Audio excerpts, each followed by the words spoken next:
ठंड इतनी तेज पड़ रही है कि बेचारे अंडों का कलर भी चेंज हो गया। डक अपनी चोली ऊंची करके अंडों को गर्म करने की कोशिश करती है, लेकिन तापमान तो माइनस में जा रहा है। इसीलिए वह अंडों को गर्म करने के लिए लालटेन के पास ले जाती है, लेकिन देखती है ये साले तो इतनी ठंड में भी मस्तियां कर रहे हैं। वह अपने अंडों को गर्म रखने के लिए पिछवाड़े को गर्म करने लगती है।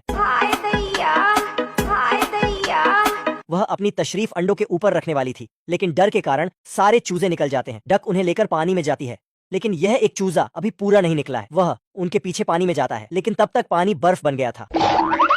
वह डबल से खुद को गर्म करने जाता है। इधर डक अपने बच्चों की गिनती कर रही थी, लेकिन साला एक कम निकल रहा था। चूजा घूमते घूमते एक भालू के पिछवाड़े के नीचे जाता है, लेकिन तभी एक भेड़िया जाकर ब्लास्ट लगा देता है और चूजे को अपने साथ ले जाता। तभी डक आकर उससे छीन लेती है, लेकिन भेड़िया फिर से छीन लेता है। ऐसा दोनों करते रहते हैं, लेकिन डक के हाथ नकली अंडा। लेकिन ये साला कर क्या रहा है यहाँ पे?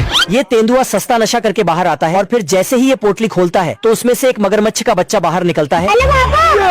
फिर तेंदुआ मगरमच्छ के बच्चे के लिए दूध गर्म करता है और फिर जैसे ही उसे पिलाता है तो तभी फिर तेंदुआ मगरमच्छ के बच्चे को खेलने के लिए एक खिलौना देता है, लेकिन ये मगरमच्छ का बच्चा सभी चीजों को सफाचट करने में लगा होता है। ऐसा मत करो मेरी जान। अच्छा। फिर तेंदुआ मगरमच्छ के बच्चे को एक टोपी पहनाता है और उसे बाहर घुमाने के लिए लेकर चल देता है। अच्छा।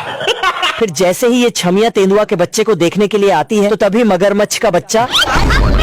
तभी इस छमिया के जाते ही मगरमच्छ का बच्चा रोने लगता है। तो तेंदुआ उसके मुंह में एक दूध की बोतल लगा देता है और पानी पीने के लिए एक नल पर चला जाता है, जिसके बाद लेकिन ये साला कर क्या रहा है यहाँ पे? ये चूहा तेंदुआ के फ्रीज से सभी खाना निकालता है और उठाकर अपने घर लेकर जाने लगता है। तभी तेंदुआ चूहे के ऊपर से एक ब्रेड उठाता है, लेकिन चूहा वो भी ब्रेड लेकर अपने घर चला जाता है। तभी तेंदुआ चूहे की ऐसी हरकत देखकर चूहे पकड़ने वाले को फोन लगाता है। सुनना संभाल लेके पहुंच। फिर जैसे ही चूहा पकड़ने वाला गेट पर आता है तो तभी फिर तेंदुआ चुपके से चूहे के घर के पास आता है और फिर जैसे ही नीचे देखता है तो तभी ऊपर से एक लिफ्ट आती है जिसमें बहुत सारे चूहे होते हैं। फिर जैसे ही तेंदुआ उन्हें पकड़ने की कोशिश करता है तो तभी खत्म। फिर तेंदुआ चूहों को भगाने के लिए एक शेर वाली ड्रेस पहनकर आता है, जिसके बाद